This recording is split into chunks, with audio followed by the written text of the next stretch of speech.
Bueno, buenas tardes a todos. Vamos a comenzar con la clase de hoy, este, que es la última parte de la unidad 3. Vamos a hablar hoy del régimen financiero de la Constitución. Estamos poquitos, pero bueno, vamos a comenzar y después voy admitiendo si se suma alguno más.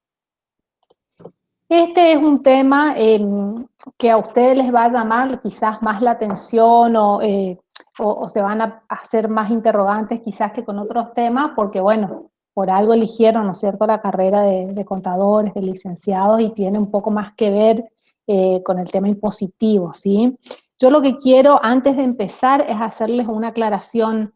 Nosotros acá no vemos cuestiones técnicas, ¿sí? No vemos especificaciones impositivas. Lo que nosotros tenemos que tener en cuenta en esta materia es la mirada o el aspecto constitucional de la cuestión, ¿sí? Entonces, todas las explicaciones siempre van a estar enfocadas o los temas que se plantean en torno a este tema tienen que ver con la regulación constitucional y el amparo constitucional a esta cuestión impositiva, ¿está? Ustedes después, más adelante, van a tener materias específicas relativas a la cuestión y en donde van a ver las cuestiones más, valga la redundancia, las cuestiones técnicas específicas de lo que tienen que ver los impuestos, ¿sí? Entonces, yo lo que quiero es que ustedes se centren y tengan en cuenta acá que lo que nosotros vamos a ver en la clase de hoy y a lo que tiende el tema del programa es al aspecto constitucional, cómo regula nuestra Constitución esta cuestión, si se quiere impositiva, que ahora vamos a ver que no es técnica o estrictamente impositiva, ¿sí? Que va muchísimo más allá y que después en otras materias más adelante ustedes van a ver esa cuestión específica, ¿sí? Acá lo vemos, o vemos la cuestión desde un punto de vista jurídico y específicamente constitucional. ¿Está? El punto 3, el punto 4, perdón, de la unidad 3, habla del régimen financiero de la Constitución Nacional. Nosotros en la clase anterior vimos nuestra forma de gobierno y nuestra forma de Estado, ¿sí? ¿Se acuerdan que nuestra forma de gobierno era una forma representativa, republicana, y la forma de Estado era federal? Antes de empezar quiero hacer esa aclaración. ¿Por qué? Porque vamos a hablar de una cuestión que interesa no solamente al gobierno federal o nacional, sino también a las provincias y a los municipios en su carácter de entes autónomos, ¿sí? Veíamos en la clase pasada lo que era el sistema federal y veíamos que el sistema federal o nuestra forma de Estado federal consiste en la coexistencia de dos órganos de poder, dos esferas de poder, y si se quiere, tres también, porque nosotros vamos a tener el gobierno central. ¿Qué característica tenía el gobierno central o nacional? ¿Era soberano o autónomo? A ver si alguno se acuerda, era soberano, muy bien, Soberano. ¿sí? Muy bien, era soberano porque por encima de él no hay, por encima del poder del Estado Nacional no existe otro poder. Y los entes miembros, ¿sí? Las provincias y los municipios tenían la característica de ser autónomos. ¿Por qué?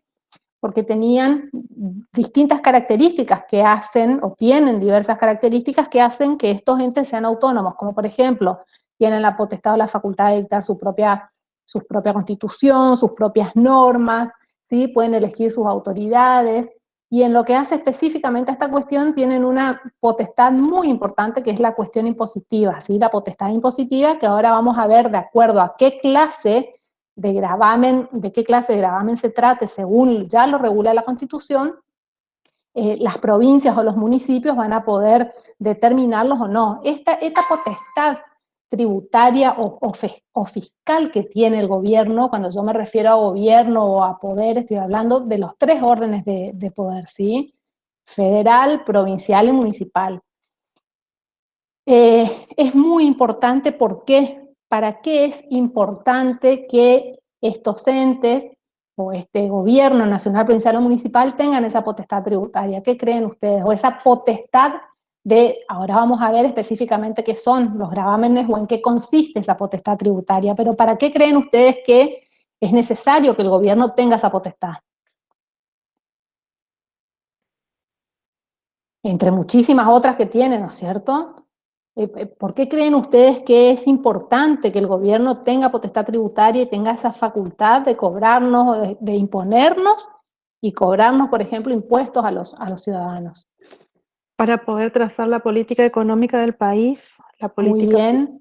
o sea, necesita de la política fiscal para cumplir sus fines.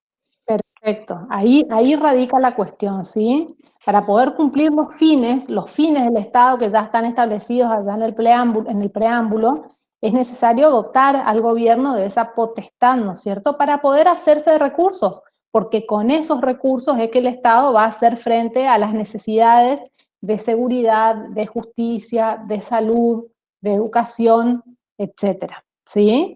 Entonces, para poder cumplir esos grandes fines que ya están trazados en el preámbulo, el Estado necesita contar con esa potestad. Y veíamos también en la clase pasada, cuando hablábamos del sistema federal, que hay un deslinde de competencias entre nación y provincias. ¿Se acuerdan que había facultades que están reservadas al gobierno federal? Había facultades delegadas a través de la Constitución por las provincias al gobierno federal, facultades que las provincias se reservaban para sí, que eran las facultades exclusivas o reservadas, y después había facultades concurrentes entre nación y provincia. ¿Sí? La cuestión impositiva específicamente es una de las cuestiones en donde hay una competencia concurrente entre nación y provincia, y ahora vamos a ver cuando analicemos los artículos de la Constitución cuáles son específicamente aquellos impuestos en los cuales concurren para su establecimiento y percepción Estado nacional y provincial, ¿sí? Y había una cuestión también acá muy importante que ustedes tienen que tener en cuenta cuando hablamos de concurrencia. ¿Qué quiere decir que una potestad sea concurrente entre nación y provincia, por ejemplo? ¿Quiere decir que las dos la pueden cobrar? Por ejemplo, que nación y provincia pueden establecer al mismo tiempo un tributo y cobrarlo. ¿Se acuerdan la diferencia que había entre potestades o facultades concurrentes y compartidas? Bueno, les recuerdo, la diferencia es que en las compartidas sí se pueden ejercer al mismo tiempo determinadas facultades por nación y provincia, pero en las facultades concurrentes, la particularidad que tienen es que cualquiera de las dos puede ejercer esa potestad, pero una vez que la ejerció una, ya sea nación o provincia, ya no la puede ejercer al mismo tiempo la otra. Por eso, vuelvo a repetir, cuando empecemos a ver el articulado de la Constitución que regula esta cuestión de deslinde de competencias y de ver cuáles de si gobierno federal o provincias puede cobrar el impuesto, vamos a ver que hay algunas que son concurrentes, pero que sea concurrente no quiere decir que las puedan establecer y cobrar los dos órdenes de gobierno al mismo tiempo. ¿Está? ¿Quedó claro eso? Bueno, voy a empezar a presentar, no sé por qué me aparece a cada ratito el iconito o la pantallita de la asistencia. ¿Ustedes ven que a mí me sale eso? No, ¿eh? No, porque no estoy compartiendo. Bueno, empezar a compartir los Power. Vale, tal vez si minimizas, te va a quedar abajo y no te va a aparecer en el medio de la pantalla. Ah, bien.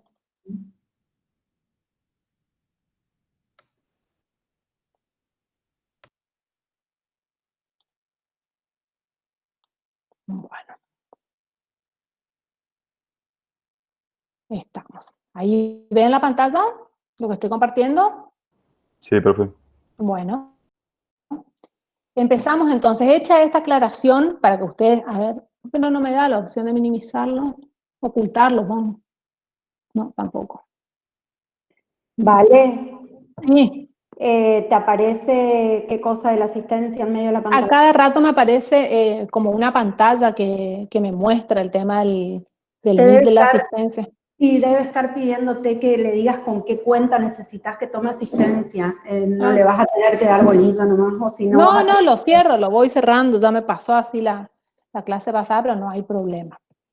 Bueno, entonces, hecha esta aclaración y que quiero que en esta cuestión, y esto de la cuestión impositiva, de los gravámenes y del régimen tributario que regula la Constitución, es una de las facultades concurrentes entre nación y provincia. Vuelvo a repetir, ahora vamos a ver específicamente respecto de qué gravámenes, ¿sí? Después otra de las facultades concurrentes que mencionábamos la clase pasada, ¿cuál era? Son las dos más comunes por ahí. En materia impositiva, ¿y en qué otra cuestión hay facultad concurrente claramente entre nación y provincia? Y, bueno, era la cuestión educativa, ¿sí? Lo que tiene que ver con la educación, después la cuestión ambiental. ¿Se acuerdan que el fallo que analizaron la clase pasada tenía mucho que ver con esto, con las facultades concurrentes, exclusivas, delegadas, ¿sí? En la cuestión ambiental. Vamos a ver ahora en qué consiste el régimen financiero de la Constitución. El artículo 4 de la Constitución explica o determina cómo está compuesto el Tesoro Nacional.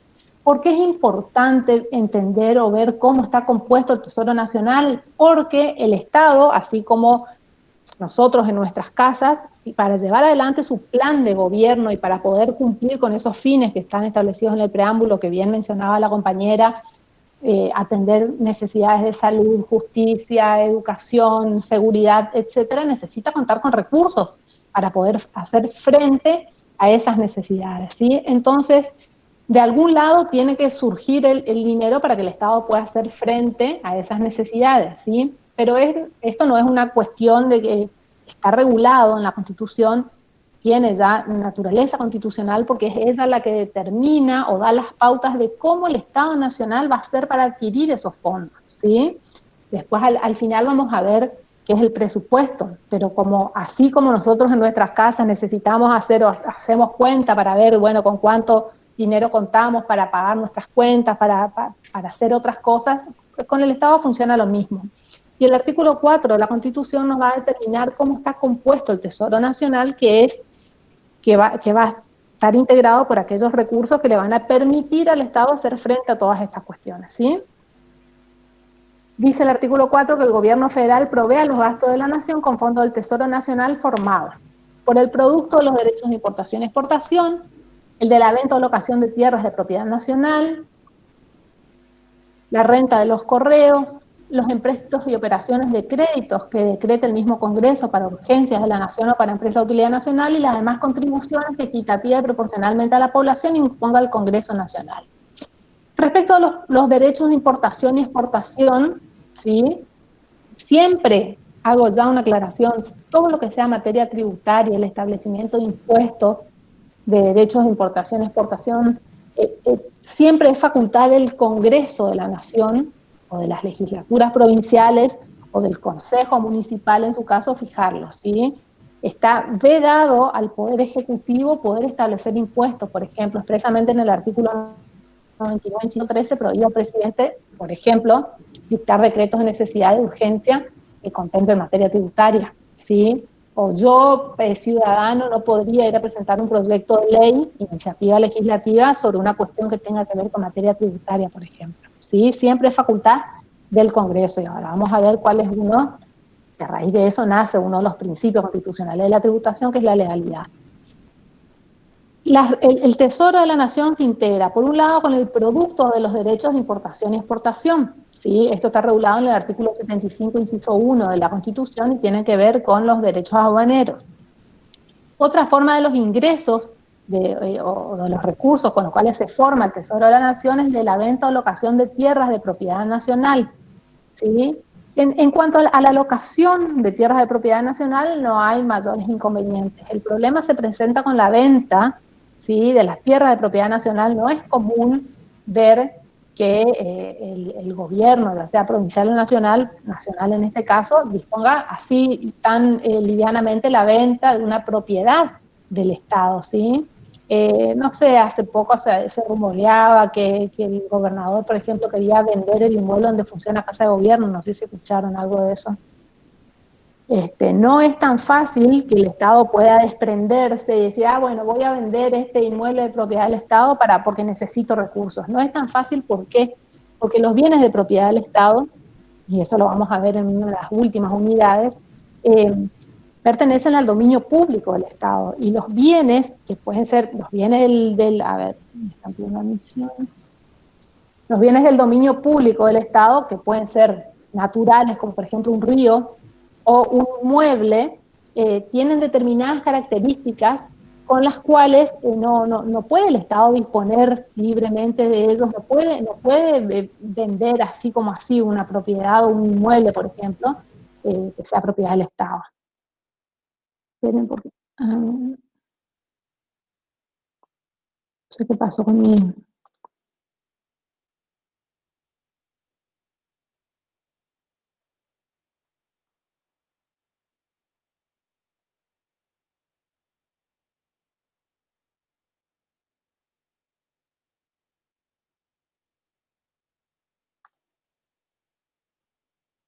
¿Y por qué no pueden, por qué no se puede disponer así libremente? No puede, se le ocurra al gobernador o al presidente vender un inmueble de propiedad de la nación porque forma parte del dominio público y el hecho de formar parte del dominio público hace que tenga determinadas características, ¿sí? Son, en principio, están fuera del comercio, ¿sí? No puede disponerse salvo que se los desafecte, o sea, hay un procedimiento a través del cual se los puede sacar esos bienes del dominio público del Estado y forman o pasan a formar parte del dominio privado. En ese caso sí podrían venderlos, pero ya es un procedimiento, se llama de desafectación. Entonces estos bienes del dominio público tienen esa característica principal, de estar fuera del comercio, quiere decir que no se los puede vender, son imprescriptibles, son inembargables, ¿sí? Entonces, respecto de la venta y locación de tierras de propiedad nacional es un poco más complicada la cuestión al momento de obtener recursos a través de ese medio, ¿sí? En cuanto a la renta de los correos, existe actualmente el Correo Argentino, es una sociedad anónima del Estado, ¿sí? Ustedes van a ver que tenemos como prestadores de servicio distintas empresas de correo, pero solamente el Correo Argentino es de propiedad del Estado, es una sociedad anónima con participación estatal mayoritaria, ¿sí? Entonces, solamente a través del Correo Argentino el Estado podría obtener, o con los ingresos de la prestación de ese servicio, podría obtener ingresos para que formen parte del Tesoro Nacional. Me fui... Ahí está. Otra de los recursos que forman parte del Tesoro Nacional son los empréstitos y las operaciones de crédito, ¿sí? Supongamos que necesita el Estado Nacional de dinero para hacer frente a una situación extraordinaria, en ese caso puede recurrir a esta forma de obtener recursos, que es una forma extraordinaria, a diferencia de todas las otras, del producto de derecho de importación y exportación, de la venta o locación de tierras, de la renta de correos y las contribuciones. Los empréstitos son formas extraordinarias de adquirir recursos por parte del Tesoro Nacional. ¿Está? Y después tenemos las demás contribuciones que equitativa y proporcionalmente a la población imponga el Congreso General o el Congreso Nacional. Este es la forma de adquirir recursos más, si se quiere, que más vamos a desarrollar en la clase de hoy, porque con la otra no hay mayores inconvenientes, pero la Constitución regula en otros artículos específicamente lo que son las contribuciones, que ahora vamos a ver en qué consisten o a qué se refiere la Constitución con el término contribuciones.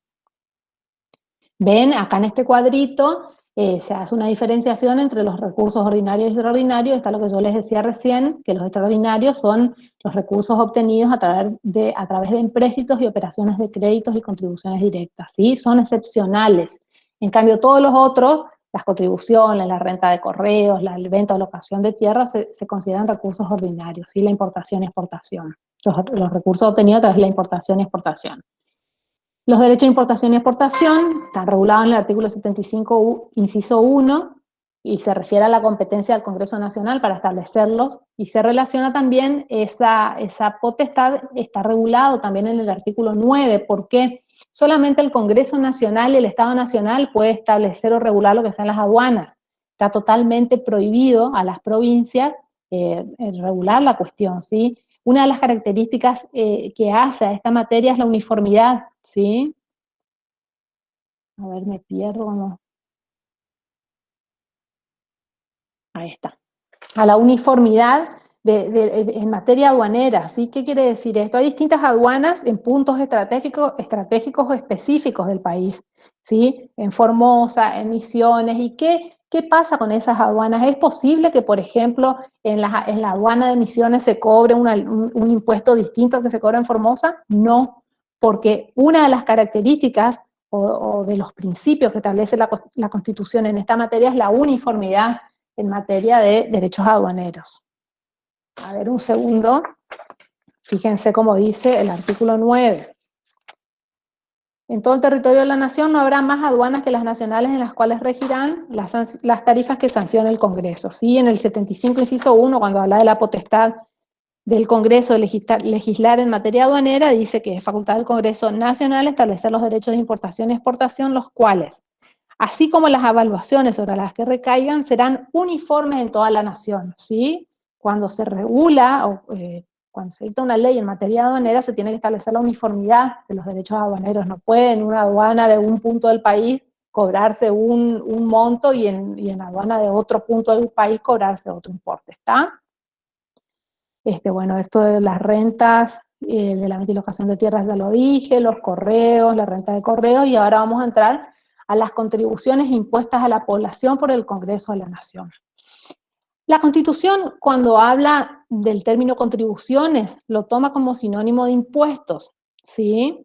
Cuando se refiere a las, como una forma ordinaria de obtener recursos, las contribuciones que imponga el Congreso a la población, está haciendo referencia a los impuestos, ¿sí? Lo toma como sinónimo de impuestos. Ahora bien, hay una diferencia básica entre lo que es impuestos, las tasas y contribuciones de mejora, que son distintas manifestaciones de los gravámenes o de los impuestos propiamente dichos, ¿sí? ¿Cuál sería la diferencia? ¿En qué consisten los impuestos? ¿Sí? ¿Cuál sería un ejemplo de impuestos? Por ejemplo, el impuesto a las ganancias, por darle El impuesto a la ganancia. el impuesto a las ganancias. ¿Qué características tienen los impuestos para diferenciarlos de una tasa o de una contribución de mejora? Es una prestación. Sí, sí. El impuesto no tiene una contraprestación. Perfecto, ¿sí? En el impuesto el Estado me está exigiendo a mí que yo aporte una contribución, que generalmente es en dinero, ¿sí? Y no recibo a cambio una contraprestación directa como sí ocurre, por ejemplo, en las tasas. ¿Por qué? Porque ese dinero que el Estado va a recaudar a través del impuesto, ¿lo va a destinar a qué? A satisfacer justamente esas necesidades de las que yo hablaba al principio, ¿sí? Yo, a través del impuesto, por decirles en este caso un ejemplo, el impuesto a las ganancias, voy a contribuir a satisfacer las necesidades de justicia, de salud, de seguridad, de educación, siempre públicas, ¿no es cierto? Pero yo no veo una contraprestación, un beneficio directo por el pago de ese impuesto. A diferencia de lo que ocurre con las tasas, que en las tasas sí, en la tasa yo hago una contribución en dinero, pero lo que obtengo es la prestación de un servicio público. ¿Está? ¿Cuál sería un ejemplo de tasa, por ejemplo? A nivel municipal, tasas y servicios. Perfecto, sí, yo pago, la municipalidad me cobra a mí, en mi caso particular estoy hablando, tasa y servicio por la recolección de residuos, por el alumbrado público, ¿sí? Sin embargo el basurero llega hasta la esquina de mi casa, por ejemplo, y yo tengo que estar llevando bien a ver a dónde llevo la basura, pero bueno, es algo, o sea, los impuestos, las tasas y las contribuciones de mejora son prestaciones en dinero que el Estado me exige a mí. En el caso de las tasas voy a recibir una prestación de un servicio público específica, en el impuesto no. Y la particularidad que tienen estas contribuciones es que yo como contribuyente no me puedo negar a pagarlos, ¿sí? ¿Por qué? Porque yo no podría oponerme o negar a pagar un determinado impuesto o una determinada tasa. Por la finalidad que tienen, ¿sí? Porque si justamente esos ingresos están destinados a satisfacer necesidades públicas, generales y fines del Estado, yo contribuyente, yo ciudadano, no puedo oponerme al pago del impuesto siempre que ese impuesto o esa tasa o esa contribución de mejora, ahora vamos a ver, reúna o cumpla con los requisitos o con los principios constitucionales de la tributación. Y por último, las contribuciones de mejoras, a diferencia de las tasas y de los impuestos, ¿qué particularidad tienen? Que son, nacen debido a un aumento en el valor o sea, puede ser a la construcción de una obra pública que mejora el bien, aumenta el bien de mi propiedad. Perfecto. Por ejemplo, la municipalidad decide pavimentar la calle por donde yo vivo, ¿sí? Entonces, en principio yo no puedo oponerme, como tampoco podría oponerme, por ejemplo, a la construcción de cloacas, ¿sí? Porque hacen a la mejora de la salubridad y de la seguridad de la población. Ahora, yo estoy obligada a realizar el pago de esa tasa, de esa contribución, pero a su vez voy a recibir un beneficio directo. O sea, por ejemplo, el valor de mi propiedad se va a ver incrementado a raíz de esa obra o de esa mejora, ¿sí? ¿Quedó clara la diferencia entre impuestos, tasas y contribuciones? ¿Sí? ¿Quedó claro? Profesora, ¿podría repetir lo de contribuciones? ¿Las contribuciones de mejora o las contribuciones en Sí, por general? favor. O sea, dentro del término, No, las las contribuciones de contribuciones, mejora, lo las último contribuciones después de de mejora, tasas. ajá, las contribuciones de mejoras, a diferencia de las tasas y de los impuestos, en esa contribución yo también tengo que realizar un aporte en dinero que el Estado me va a cobrar. Pero eh, eh, como contraprestación, el Estado me va a brindar a mí, no un servicio, sino que va a realizar alguna obra que va a redundar en beneficio de mi propiedad o de mi patrimonio. ¿Se entiende? En el impuesto yo no veo un efecto directo, o sea, yo pago el impuesto, tengo que pagar, yo pago el impuesto a las ganancias, pago el IVA cuando compro un determinado producto, pero yo no veo, no hay una contraprestación directa del Estado. En la tasa sí, yo pago tasas y servicios a la municipalidad y la municipalidad me recolecta los residuos. Y en las contribuciones de mejoras voy a pagar, voy a hacer un aporte en dinero, pero voy a recibir como contraprestación por parte del Estado no un servicio público, sino que se va a realizar una determinada obra y a su vez esa obra me va a beneficiar a mí, a mi propiedad, porque va a aumentar su valor, porque va a mejorar las condiciones donde yo vivo, por ejemplo. ¿Está? ¿Se entendió? ¿Sí? Sí, gracias, profe. Bueno. Está, entonces, cuando la Constitución en el artículo 4 se refiere a las contribuciones que equitativa y proporcionalmente a la población imponga el Congreso, engloba a estos tres conceptos, ¿sí? A los impuestos, a las tasas y a las contribuciones. Son los mecanismos a través de los cuales de los cuales se vale el Estado para obtener recursos, y es el más ordinario y común de todos. ¿Está? Es el que cotidianamente vemos, ¿sí? No es común ver que el Estado alquile o venda una tierra, o el correo sí es común, pero no lo tenemos incorporado, no estamos pensando nosotros que a través del correo argentino el Estado se hace de fondos o de recursos para satisfacer necesidades públicas. ¿Se entiende?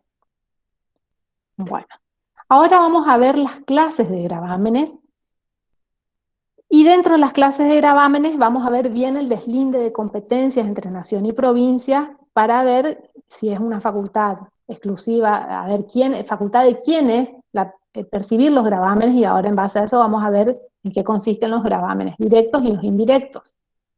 Los gravámenes directos se dice que son aquellos en los cuales coincide el contribuyente de iure con el contribuyente de facto, es decir, aquel que por ley está obligado a realizar el pago del impuesto, ¿sí? Y aquel que realmente lo paga.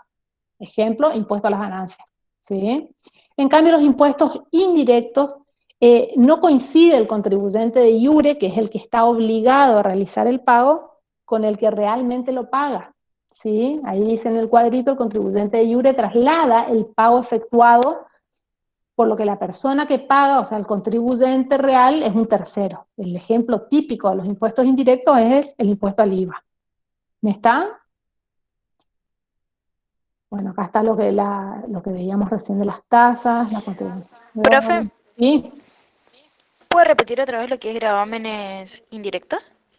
Ajá, los gravámenes indirectos son aquellos en los cuales no coincide la persona o el contribuyente que está obligado al pago con el contribuyente o la persona, ya sea física o jurídica, que lo paga, que lo realiza, o que efectiviza el pago, ¿sí? El ejemplo típico es el impuesto al IVA, el impuesto al valor agregado. Yo cuando me voy a un supermercado, por ejemplo, a comprar un paquete de galletitas, estoy pagando el IVA, pero no soy el contribuyente de iure, el obligado legal al pago conforme lo determina la ley. O sea, que el obligado al pago, que sería el negocio que me vende la galletita, traslada a ese contribuyente de facto, que sería el comprador, el impuesto. ¿Está? Yo compro un paquete de Ese galletitas. sería, profesora, Sí. el que lo paga sería el agente de retención, que le denominan agente de retención, ¿o estoy equivocada? Ya la cuestión impositiva específica no te sabría decir. Ahora le vamos a consultar a Rocío, que es Correcto, contadora. cierto. Sí. Permiso, Vale. No sería agente de retención en ese caso. O sea, se traslada y al ser un impuesto al consumo lo pagás vos, por eso es un impuesto indirecto. Pero agente de retención y percepción es algo específico que cumplen determinados contribuyentes, que eso lo van a ver más en profundidad en impuestos 1. No entraría en este tema porque sería muy largo de explicarlo y me parece que se va a desvirtuar la clase. No No, tiene, solamente preguntaba. Si no vos tiene, querés, me perdón. mandás un correo y yo te explico. Perfecto. Pero no quiero que acá en la clase, porque es como que acá vamos a ver cuestiones específicas, como dijo la profesora, de distribución de competencias entre nación y provincia y qué impuestos le compete a cada uno, no cuestiones finas. Específicas o técnicas de los impuestos, ¿está? Por eso yo al principio de la clase les dije que ustedes traten de enfocar, obviamente que si podemos contestarle las consultas, mejor, ¿sí? Pero yo preferiría que si tienen alguna consulta de esos, específicamente lo hagamos por correo, por el aula, ¿sí? Porque la idea acá es abocarnos a la cuestión constitucional y legal, ¿está? De todos Exacto. modos, respecto a tu consulta, y le pregunto a Rocío, porque yo la cuestión impositiva obviamente no la manejo, ¿un escribano, por ejemplo, sería un agente de retención? Sí, Cuando, por ejemplo, en las escrituras que cobra el impuesto de sellos, retiene y después lo ingresa, o sea, él lo retiene y después los ingresa a él en su declaración jurada. Claro, o sea, Por yo cuando eso voy... Yo me imaginaba, por ejemplo, en este rol que estaba explicando la profesora, por ejemplo, las empresas que venden combustible, que en el precio del combustible hay también impuestos. Sí, impuestos internos, sí, sí, sí. Claro. También, o sea, la estación de servicio es como que retiene y después al hacer la rendición, paga ese impuesto interno. Pero lo está cobrando al que consume. Pero ¿sí? en Es el realidad impuesto al sí, consumo. sí, es el impuesto al consumo. Sí, sí, Es lo sí. mismo que el impuesto de sellos. Yo cuando compro una casa, bueno, entre todas las cosas que tengo que pagar, hay un ítem que dice impuesto de sello cuando se hace la escritura. ¿sí? Claro, sí, sí, Lo sí. pago yo, comprador del inmueble, pero el que lo hace efectivo después es el que me lo retiene, digamos, de ese importe que va a ser el escribano. Sí, sí, sí. Como O por dice ejemplo, Roxana. no sé, en mi trabajo, donde yo trabajo, la empresa es agente de retención del impuesto a los ingresos brutos. ¿Qué significa? Que, por ejemplo, nosotros compramos algún insumo, a ese proveedor le retenemos un porcentaje y es la empresa la encargada de pagar por cuenta ajena sería. Pero sería una cuestión muy, muy finita, que no tengo problema que me consulten y lo contesto por mail, pero no para desvirtuar la clase. No sé si ¿Quedó claro? te parece, me mandas un correíto. Bueno, profesora, encantada, le voy a mandar.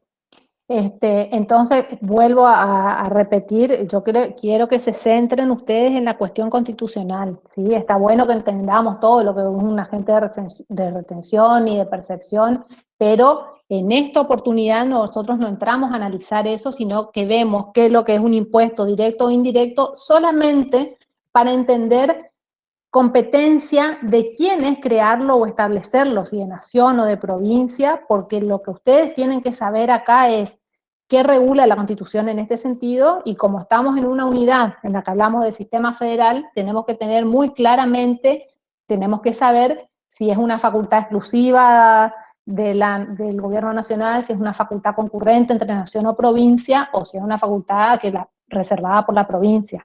Está solamente a esos efectos se hace la clasificación o la diferencia entre impuestos directos y indirectos, que están regulados específicamente en el artículo 75 de la Constitución. ¿Está? Cuando yo les pregunto así, díganme si puedo seguir. Sí, profe. ¿Se entendió? Sí, sí. Bueno, Muchas entonces gracias. una vez que nosotros entendemos la diferencia entre impuestos directos e indirectos, el artículo 75, inciso 1 e inciso 2 muy claramente nos va diciendo competencia de quién es el establecimiento de esos impuestos y o sea, si lo puede crear la nación o si lo pueden crear las provincias, ¿sí? Sin olvidarnos, como dije hoy, del tema de que los municipios también tienen potestad tributaria, pero en este caso no se habla de municipios. Impuestos directos o indirectos solamente va a ser facultad de nación o de provincia según de la clase de gravamen de que se trate. ¿Está? Vamos al artículo 75. Bueno, convenios de coparticipación todavía no. Bueno, el 75, inciso 1, habla de los derechos aduaneros, ¿sí? Siempre va a ser facultad del Poder Legislativo la creación de los gravámenes, ya sean directos o indirectos, siempre es potestad del Poder Legislativo. Está totalmente vedado e impedido al Ejecutivo hacerlo, ¿sí? Ahora vamos a ver qué pasó y en uno de los prácticos específicamente vamos a ver que se planteó la inconstitucionalidad por ahí de un impuesto creado que se pretendió crear por el Poder Ejecutivo. El artículo 75, inciso 1, dice que corresponde al Congreso de la Nación legislar en materia aduanera, establecer los derechos de importación y exportación, ¿sí? Lo que decíamos hoy, los cuales, así como las evaluaciones sobre los que recaigan, serán uniformes en toda la nación. Los impuestos aduaneros, ¿sí?, internos y externos, son competencia del Congreso Nacional establecerlo, ¿sí?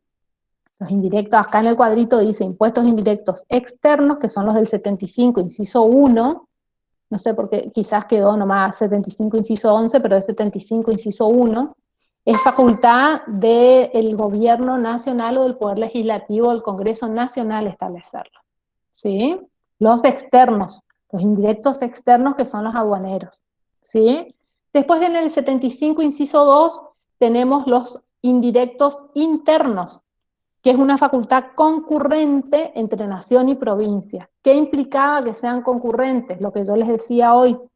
Cuando es concurrente no quiere decir que los dos que nación y provincia puedan cobrar un mismo impuesto al mismo tiempo, porque estarían violando uno de los principios constitucionales de la tributación que ahora vamos a ver, que es la doble imposición.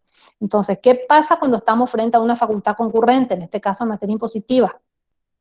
Si lo cobra o lo establece nación, ya no lo puede cobrar provincia. Ejemplo típico de un impuesto indirecto interno es el IVA, ¿sí? Está establecido lo percibe, lo cobra el gobierno nacional. El artículo 75, inciso 2, ¿sí? Fíjense cómo dice, que es facultad del Congreso Nacional imponer contribuciones indirectas como facultad concurrente con las provincias. ¿Está? Y después, entonces, respecto de impuestos indirectos, reitero, los indirectos externos, que son los aduaneros y que están regulados en el 75, inciso 1, es facultad del Congreso Nacional. Nunca las provincias pueden establecer o crear un derecho aduanero. ¿Está? Y los indirectos internos son concurrentes entre nación y provincia, pero que sea concurrente quiere decir que cuando lo crea y lo percibe uno, ya no lo puede hacer el otro. El ejemplo típico es el IVA, ¿sí? Y después tenemos los impuestos directos, que es una facultad exclusivamente reservada a las provincias, ¿sí? Pero excepcionalmente se permite que el gobierno federal pueda por un tiempo determinado establecer contribuciones directas o impuestos directos, ¿sí?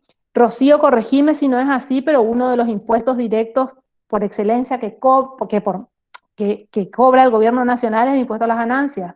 ¿Es así? Sí, perfecto, vale.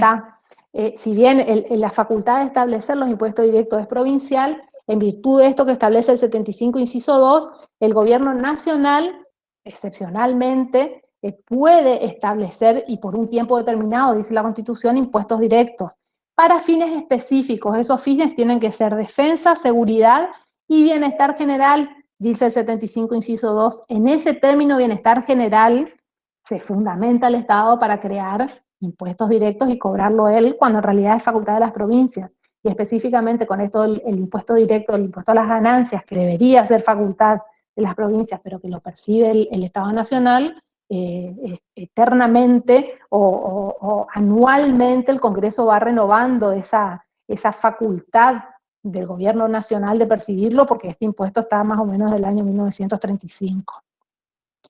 La particularidad que tienen estos impuestos directos por tiempo determinado e impuestos indirectos concurrentes es ¿qué cosa? Que solamente estos dos son coparticipables. Ahora vamos a ver qué es la coparticipación.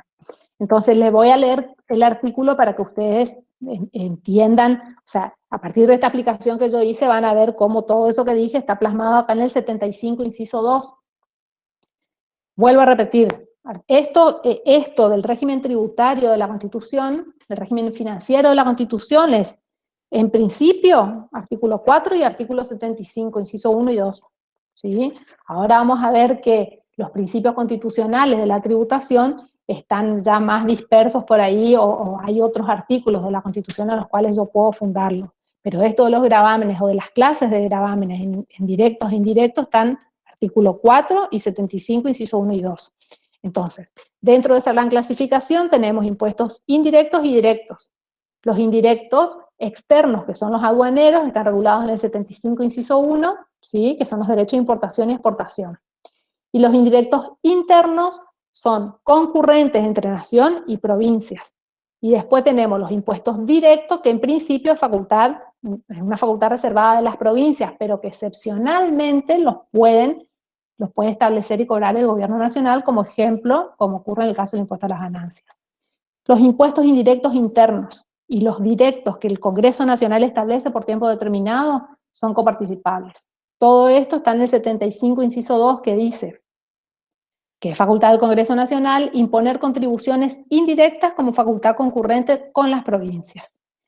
Imponer contribuciones directas por tiempo determinado, proporcionalmente iguales en todo el territorio de la nación, siempre que la defensa, seguridad común y bien general del Estado lo exijan. ¿Está? Las contribuciones previstas en este inciso, con excepción de la parte o el total de las que tengan asignación específica, son coparticipables. Esto de la asignación específica es una cuestión de que por ahí, más allá de ser un impuesto coparticipable, el gobierno nacional dice, bueno, este impuesto, si bien es un impuesto directo, que yo voy a cobrar excepcionalmente, va a tener una asignación específica para una cuestión determinada de seguridad común, entonces no lo voy a coparticipar a las provincias. ¿Sí? Millones de juicios y planteos de inconstitucionalidad han generado esta facultad que prevé la Constitución para el gobierno nacional, porque muchas veces se abusan de esas facultades y bueno, se establecen y cobran impuestos que en realidad les corresponden a las provincias. ¿Seguimos?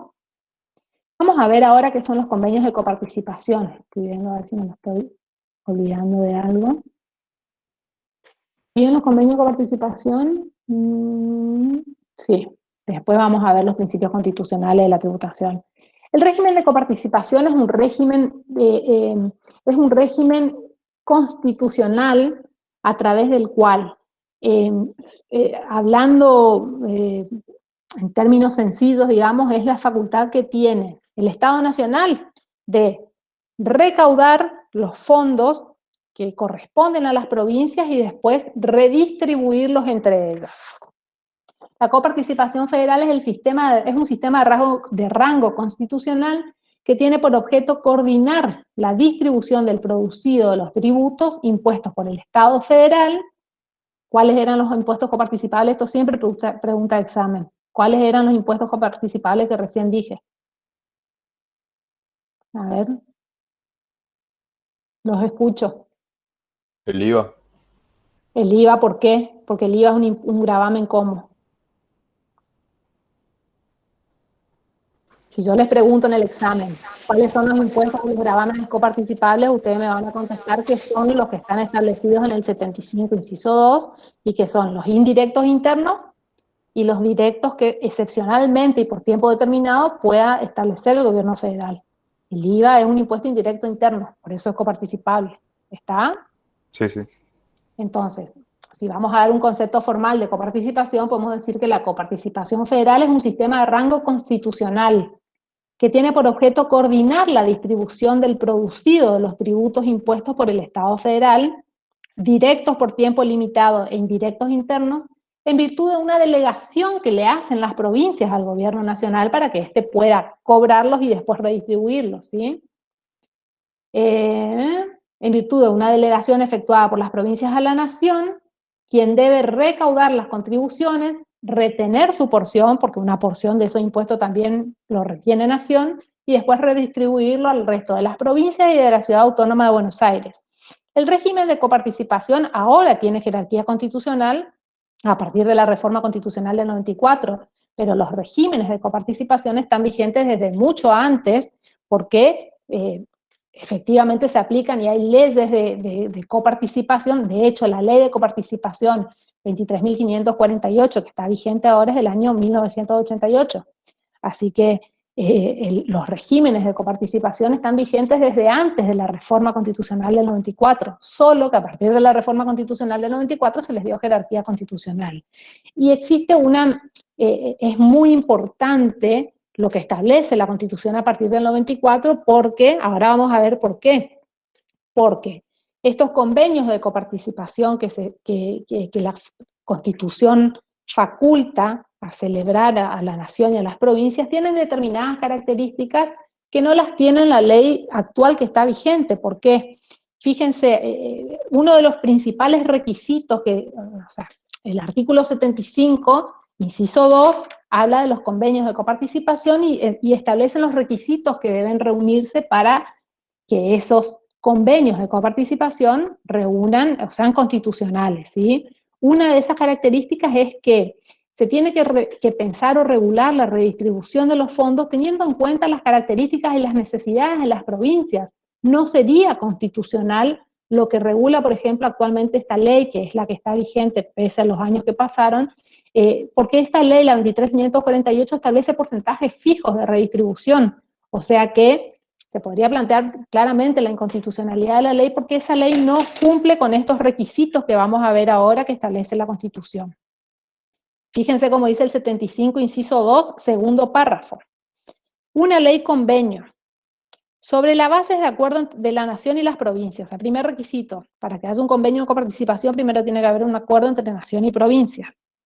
Dice, una ley convenio sobre la base de acuerdo entre la nación y las provincias instituirá regímenes de coparticipación de estas contribuciones, o sea, los impuestos directos por tiempo determinado y los indirectos internos, garantizando la automaticidad de la remisión de fondos. O sea, primer requisito de los convenios de coparticipación se deben establecer por una ley del Congreso, pero en base, primer requisito, a un acuerdo previo entre nación y provincia.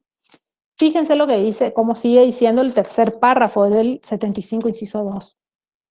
La distribución entre nación, provincias y la ciudad de Buenos Aires y entre estas se efectuará en relación directa a las competencias, servicios y funciones de cada una de ellas, y fíjense lo importante que dice acá, contemplando criterios objetivos de reparto. Esos criterios objetivos de reparto, dice, contemplando criterios objetivos de reparto, será y dará prioridad al logro de un grado equivalente de desarrollo, calidad de vida e igualdad de oportunidades en todo el territorio nacional. O sea, para efectuar esa redistribución de fondos, se tiene que tener en cuenta la particular situación de cada provincia y de la Ciudad Autónoma de Buenos Aires. Segundo y gran requisito. Sin ir más lejos, siempre hay digamos, una crítica del gobierno de Corrientes hacia el Chaco, porque desde hace muchísimo que los porcentajes que el Chaco recibe son mayores a los que recibe Corrientes, y para nada esta ley, que ahora vamos a ver qué porcentaje establece, contempla estas situaciones objetivas que se tienen que tener en cuenta al momento de establecer los convenios de coparticipación, que son esto que dice criterios objetivos de reparto, equidad, solidaridad, etc. Dice, esta ley convenio, tercer requisito, tendrá como origen la Cámara de Senadores. ¿Sí? A diferencia de lo que ocurre con un tributo común, en donde la Cámara de Diputados es la Cámara de origen, específicamente la ley de coparticipación sí o sí tiene que tener su origen en la Cámara de Senadores. ¿Por qué creen ustedes que pasa esto? ¿Por qué creen que es senadores la Cámara de origen para los convenios de coparticipación? O debería serlo. Porque dijimos que los senadores defendían los derechos de las provincias. Así es, los senadores representan a las provincias, ¿sí? Entonces, ¿qué mejor que este convenio de coparticipación tenga origen en la Cámara de Senadores, en donde se van a ver representados los intereses de todas las provincias? Y el cuarto requisito que establece la Constitución y que una gran parte de la doctrina critica, es que luego de celebrados estos convenios de participación, dice que tienen que ser aprobados por las provincias. Nunca se ha visto, ni la Constitución lo establece en ninguna otra parte de su articulado, que una provincia deba aprobar un determinado proyecto. Fíjense cómo dice el cuarto párrafo. No habrá transferencia de competencias, servicios o funciones sin la respectiva reasignación de recursos, aprobada por ley del Congreso cuando correspondiera y por la provincia interesada o la ciudad de Buenos Aires en su caso. Bueno, un organismo fiscal federal tendrá a su cargo el control y fiscalización de la ejecución de lo establecido en este inciso, según lo determine la ley, la que deberá asegurar la representación de todas las provincias y de la ciudad de Buenos Aires. Dice, inciso 3, ¿dónde está? Pero, a ver, esperen que me perdí lo de las provincias. Acá, en el 1, 2, 3, en el cuarto párrafo, dice, la ley convenio tendrá como Cámara de origen el Senado y deberá ser sancionada con la mayoría absoluta de la totalidad de los miembros de cada Cámara. No podrá ser modificada, ese es otro requisito, no podrá ser unificada ni reglamentada unilateralmente y será aprobada por las provincias. Entonces, el día que podamos celebrar un convenio de coparticipación o que el Congreso pueda aprobar un convenio de coparticipación, tiene que reunir todos estos requisitos que estuve mencionando, ¿sí? Tiene que fundarse en un acuerdo previo entre nación y provincia, tiene que ser objetiva, equitativa, solidaria, tiene que tener como origen la Cámara de Senadores y tiene que ser aprobada finalmente por las provincias, ¿sí?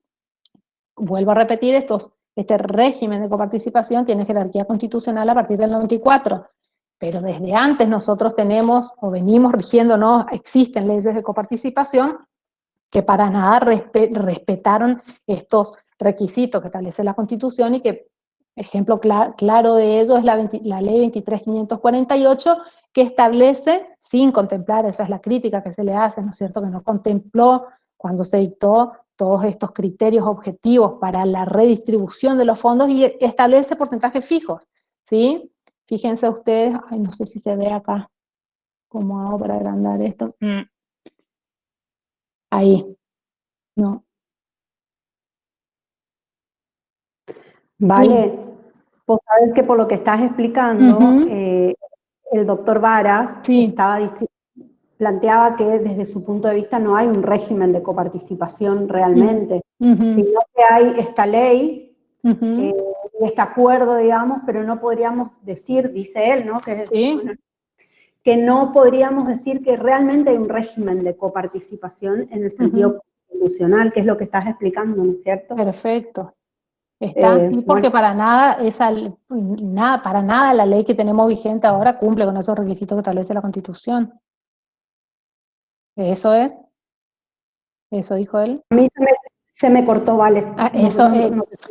Que por eso decía yo que esta ley que nos rige ahora, que es del año 88, para nada contempla esos requisitos que establece ahora el 75, inciso 2 de la Constitución. Claro, exactamente. Por eso no se puede hablar de un régimen realmente. Un régimen de coparticipación.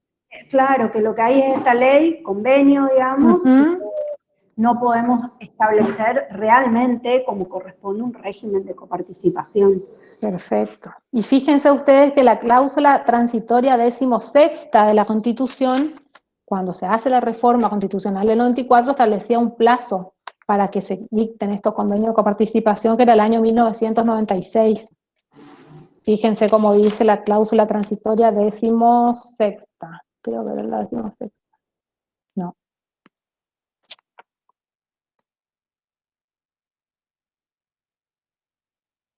Ya la voy a encontrar. No me perdió. Pero bueno, una de las cláusulas transitorias establece como fecha límite acá. A ver, es la 6ª. Cláusula transitoria 6ª. Un régimen de coparticipación, conforme lo dispuesto en el inciso 2 del artículo 75, y la reglamentación del organismo fiscal federal serán establecidos antes de la finalización del año 1996. Fíjense ustedes la cantidad de años que pasaron y todavía no tenemos un convenio de coparticipación común. como lo establece o como lo fija la Constitución. Y acá en este cuadrito no sé si alcanza a verse, pero por ejemplo, hay un porcentaje de asignación a corrientes del 3,86% y el Chaco 5,18%.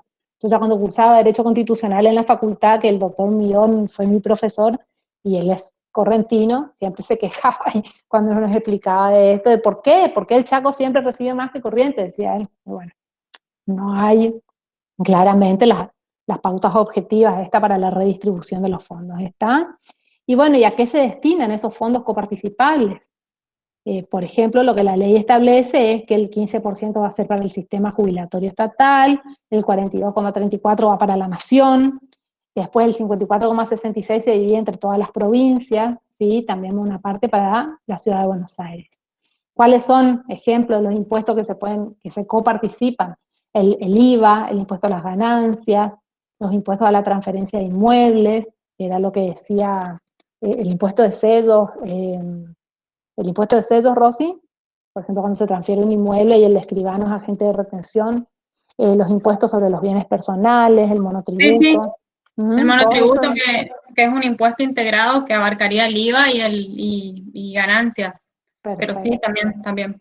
Entonces, esos impuestos es una facultad concurrente, ¿no es cierto?, pero las percibe el gobierno nacional y son por ello coparticipables. ¿Está? Vamos a ver ahora qué son, ¿quedó claro esto? Espero que quede bien claro la diferencia entre impuestos o gravámenes directos, indirectos y facultad de quién es percibirlos, y crearlos y percibirlos, si de nación o de provincia, cuáles de estos son coparticipables y en qué consiste el régimen de coparticipación. ¿Les quedó claro eso? ¿Podemos avanzar? Sí, profesor. ¿Sí? Bien. Vamos a ver ahora una cuestión que es súper importante acá y que tiene que ver con cuáles son los principios constitucionales de la tributación. Cuando hablamos de los principios constitucionales de la tributación, y como lo vengo diciendo desde que empezamos la clase, es facultad del Congreso crear un impuesto, ¿sí? De ninguna manera se permite que el Poder Ejecutivo pueda crear un impuesto, nunca. Por eso, por ejemplo, el 99, inciso 3, cuando habla de los decretos de necesidad de urgencia, expresamente veda o impide o prohíbe al presidente dictar decretos de necesidad de urgencia en materia tributaria. El Poder Legislativo no puede delegar, el artículo 76 de la Constitución habla de los decretos delegados, ¿sí? Lo vamos a ver más adelante. Pero en virtud de esa delegación, por ejemplo, el Poder Legislativo puede delegar en el Ejecutivo que regule o dicte decretos delegados sobre determinadas materias. No puede hacerlo en materia tributaria. Tampoco se permite que un ciudadano pueda presentar proyectos de ley o pueda ejercer la iniciativa legislativa en materia tributaria. Es una facultad exclusiva del Poder Legislativo y depende del proyecto de ley de que se trate, va a ser Cámara de Origen, la Cámara de Diputados o la Cámara de Senadores. Eso lo vamos a ver bien cuando veamos la unidad 7. Pero, por ejemplo, como recién veíamos, el convenio de coparticipación tiene que tener origen en la Cámara de Senadores porque al ser una cuestión, perdón porque mi perra empezó a hablar, al ser una cuestión que atañe a las provincias, es lógico que sea la Cámara de Senadores la Cámara de Origen. Respecto de los restantes tributos, es Cámara de Origen generalmente la Cámara de Diputados. Ahora bien, cuando a ver, un segundito, espérenme porque la voy a retar. No puedo silenciar encima de esto, si no me desaparece el power. Cuando se crea un tributo, cuando se dicta una ley a nivel nacional, a nivel provincial o una ordenanza a nivel municipal, hay determinados principios constitucionales, se llaman principios constitucionales de la tributación, que tienen que tenerse en cuenta o deben respetarse, porque si no, ese impuesto puede ser declarado inconstitucional. El primero y el más importante es el principio de legalidad fiscal, ¿sí? El principio de legalidad quiere decir esto que estoy diciendo, o sea, no se puede crear un tributo si no es por ley, y ese principio de legalidad está establecido ya en el artículo 4, fíjense cuando el artículo 4 de la Constitución dice que el Tesoro Nacional va a estar compuesto por las contribuciones que equitativa y proporcionalmente a la población imponga el Congreso. Ahí ya me está diciendo que es el Congreso que tiene que crear un impuesto. Después en el artículo 17 también se habla del principio de legalidad, ¿sí? Cuando dice que solo el Congreso impone las contribuciones que se expresan en el artículo 4. A ver, un segundito, que voy a matar.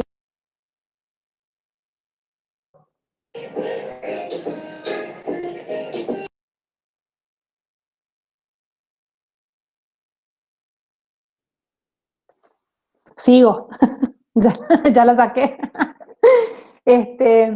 Bueno, entonces el principio de legalidad consiste en eso, ¿no es cierto? Que no existe un tributo, no se puede crear un impuesto, sino es por el Congreso. Artículo 4, artículo 17, ¿sí? Ese es el más importante, le diría, de los principios constitucionales de la tributación. ¿Se ve lo que estoy compartiendo? ¿Se ve el cuadrito? Sí, profe. Bueno, Sí, vale, otro de los principios constitucionales súper importante y es el de la finalidad, ¿sí? Que está relacionado con todo lo que venimos hablando y con lo que dije al principio. O sea, ¿para qué el Estado necesita recaudar? ¿Por qué el Tesoro Nacional se construye con estos fondos que regula el artículo 4? ¿Sí? No es para otra cosa que para cumplir con los fines del Estado que ya están establecidos en el preámbulo, y para satisfacer las necesidades públicas esenciales, que son educación, salud, seguridad, etc. ¿Sí? Entonces, principio de legalidad, principio de finalidad, principio de igualdad fiscal. El artículo 16 de la Constitución, cuando habla de la igualdad, habla de las contribuciones, dice que la igualdad es el impuesto de las bases y de las cargas públicas. Cuando habla de la igualdad no quiere decir o no se refiere a que todos los ciudadanos tengamos que pagar el mismo impuesto, no se refiere a eso. Cuando nosotros hablamos de igualdad, en este caso igualdad impositiva, o igualdad en cualquier otro aspecto que podamos ver en otras unidades, que la igualdad se puede presentar en distintos aspectos, pero específicamente en el aspecto tributario no quiere decir que todos los ciudadanos debamos pagar el mismo impuesto o el mismo monto. Lo que quiere decir es que todos aquellos ciudadanos que se encuentren en una determinada situación jurídica tienen la obligación o tienen el derecho a que sean tratados de la misma forma. Por ello no es inconstitucional y por ello no está prohibido que, por ejemplo, haya categorías de contribuyentes, ¿sí? El monotributo, nomás por darles un ejemplo, tiene distintas categorías. Y eso no quiere decir que se esté violando el principio constitucional de la igualdad fiscal, porque el establecimiento de categorías establece que hay personas, que aquellas personas que se encuentran en una misma categoría o en una misma situación, tienen el derecho a pagar el mismo monto del impuesto. ¿Está? Otro de los principios es el de proporcionalidad y progresividad. ¿Sí? La proporcionalidad y la progresividad están íntimamente vinculados con el patrimonio de los contribuyentes y con su protección. O sea, que un gravamen tenga que ser proporcional y que pueda ser progresivo, quiere decir que se tiene que tener en cuenta el patrimonio de la persona, ¿sí? Yo no puedo establecer un impuesto que consuma la mayor parte del patrimonio de una persona, porque por darles un ejemplo vulgar, no le quedaría dinero para subsistir a esa persona, para satisfacer sus necesidades básicas, ¿sí? Íntimamente relacionado con el principio de la proporcionalidad y la progresividad está el principio de la equidad y la razonabilidad. Dice acá el Power que los tributos deben ser generales, proporcionalmente iguales y uniformes, justos y razonables. Es decir, que deben imponer una carga tal al contribuyente que no le impida mantener su patrimonio, ¿sí? Que un impuesto sea razonable y equitativo, o sea, ¿a qué se refiere el término razonable? ¿Qué se entiende por razonable? ¿Qué entienden ustedes o qué creen que algo es razonable? En este caso, que un tributo sea razonable. ¿Sería razonable que me establezcan o que me creen una ley, cree un impuesto que diga que yo tengo que pagar por ese impuesto el 80% que recibo de mi sueldo? Por ejemplo, un ejemplo vulgar estoy dando. No, ¿cierto? No sería razonable, sería arbitrario. O sea, lo opuesto a razonable es lo arbitrario, ¿sí? Arbitrario es aquello que no se condice los medios que se utilizan para llegar a un determinado fin con el fin mismo, ¿sí? Que sea arbitrario y que sea irrazonable quiere decir que en el ejercicio de esa potestad el Estado puede estar violando o vulnerando algún derecho. En este caso, el derecho vulnerado va a ser el patrimonio, ¿sí? íntimamente relacionado con el principio constitucional de equidad y razonabilidad está el principio de no confiscatoriedad. O sea, ¿en qué consiste el principio constitucional de no confiscatoriedad? Un impuesto no puede ser arbitrario y confiscatorio, no puede gravar un determinado porcentaje de mi patrimonio que a mí me impida satisfacer mis necesidades básicas, por darle un ejemplo, ¿sí? En cuanto a la no confiscatoriedad, depende de la situación y del caso en particular. La Corte hace mucho tiempo viene diciendo que, en términos generales, un impuesto puede ser confiscatorio del patrimonio de una persona, por ejemplo, cuando gravaría o cuando afectara más del 33% de su patrimonio. Pero reitero que ese 33% al cual se refirió la Corte en distintos fallos no es un porcentaje fijo. Lo que se debe analizar en cada caso particular es la situación del contribuyente y su patrimonio. ¿Está? Todo esto, o sea, todos estos principios constitucionales de la tributación tienden a la protección de uno de los derechos fundamentales de los ciudadanos, que es un derecho, en este caso, de naturaleza patrimonial, ¿sí? La confiscatoriedad está prohibida en el artículo, se menciona en el artículo 17 de la Constitución. Solo el Congreso impone las contribuciones que se expresan en el artículo 4, ningún servicio. Al final del artículo 17 dice: la confiscación de bienes queda borrada para siempre del Código Penal argentino, ¿sí? Entonces está todo relacionado, ¿sí? La legalidad, porque tiene que haber una ley. La finalidad, porque solamente, o sea, el Estado necesita establecer o crear un impuesto para satisfacer esos fines generales que ya están establecidos en el preámbulo, ¿sí? Ese impuesto que se crea tiene que ser igual para todos los iguales, digamos, para todas las personas que se encuentren en la misma situación. Ese impuesto tiene que ser razonable, equitativo, no debe ser confiscatorio. Relacionado con esto de la equidad y la razonabilidad está el tema de la realidad económica, ¿sí? Que según el Power dice, según la Corte, los tributos deben gravar la verdadera naturaleza de los hechos imponibles con prescindencia de las formas o modalidades que hayan querido darle los contribuyentes. O sea, se tiene que tener en cuenta la real situación de la persona y la realidad de su patrimonio para establecer un impuesto. No se puede establecer un impuesto sin tener en cuenta parámetros objetivos, sin tener en cuenta la situación particular de los contribuyentes. Cuando se crea, por ejemplo, el impuesto inmobiliario, ¿sí? Es un determinado porcentaje en base al valor del inmueble, ¿sí? No es que se establece se establece el mismo monto para todos los contribuyentes, no. O sea, se va a cobrar en base a la situación, por eso es también progresivo, ¿sí? Porque tiene en cuenta la realidad particular del contribuyente, ¿sí?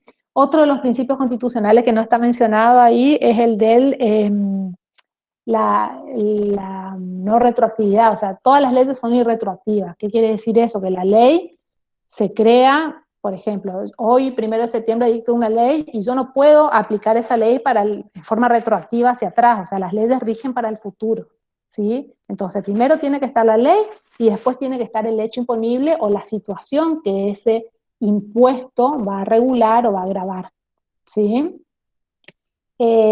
Otro de los principios constitucionales es el de que se prohíbe la doble imposición fiscal, ¿sí? Eso quiere decir que un mismo impuesto no puede a la misma vez gravar el mismo hecho imponible, la misma situación, y que no puede ser cobrado el mismo impuesto por nación y por provincia, por ejemplo, ¿sí? Y creo que me está faltando uno. Esperen que ya les digo, a ver si lo tengo acá, que no está ahí.